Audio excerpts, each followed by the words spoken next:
আসসালামু আলাইকুম, সবাইকে স্বাগতম বাংলাদেশ ম্যাথ অলিম্পিয়াড ওয়ার্ল্ডের আরেকটি নতুন ভিডিওতে। আজকে আমরা জুনিয়র ক্যাটাগরি একটি প্রবলেম সলভ করব। এটি রিজনালের একটি প্রবলেম। তোমরা যারা এটি নিজে থেকে সমাধানের চেষ্টা করতে চাও তারা চাইলে ভিডিওটা পজ করে প্রবলেমটা সলিউশনের চেষ্টা করতে পারো, পরে না পারলে ভিডিওর সলিউশনটা দেখে নিতে পারো। আমরা ডাইরেক্ট প্রবলেমটা সলিউশন করা শুরু করব। তো প্রথমে প্রশ্ন বলা আছে, ফাইজের কাছে কিছু বই আছে, সে তার বইগুলো তার 4 জন বন্ধু, 12 জন বন্ধু, 15 জন বন্ধু এবং 24 জন বন্ধুর মাঝে সমানভাবে ভাগ করে দিতে পারে। তাহলে ফাইজের কাছে সর্বনিম্ন কতটি বই থাকতে পারবে? আচ্ছা, তো চলো এটা সলিউশন করা যাক। আচ্ছা, প্রথমে খেয়াল করো যে ধরি n সংখ্যক বই আছে, সর্বনিম্ন n সংখ্যক বই।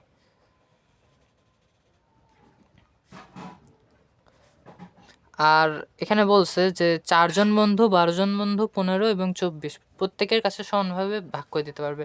তাহলে সংখ্যাটাই প্রত্যেকটা সংখ্যাতে ভাগ যায়, যে 4 divides n, 12 divides n, 15 divides n আর 24 ডিভাইডস n।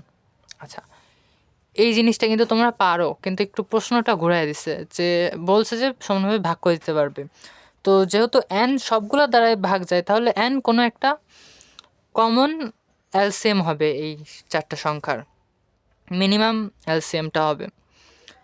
তো চিন্তা করো, এটা কিন্তু লসাগু হবে, বোঝাই যাচ্ছে যে কারণ সমানভাবে ভাগ করে দিতে পারবে, যেহেতু সমানভাবে সবগুলোর মাঝে ভাগ করে দিতে পারবে, তাহলে অবশ্যই 4টা সংখ্যা লসাগু হবে এবং এটা আমাদের বের করতে বলছে।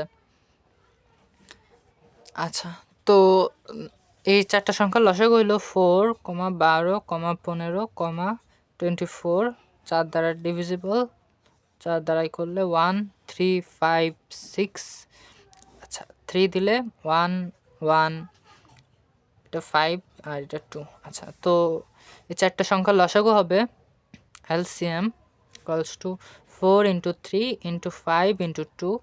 তো এটা আসে 120।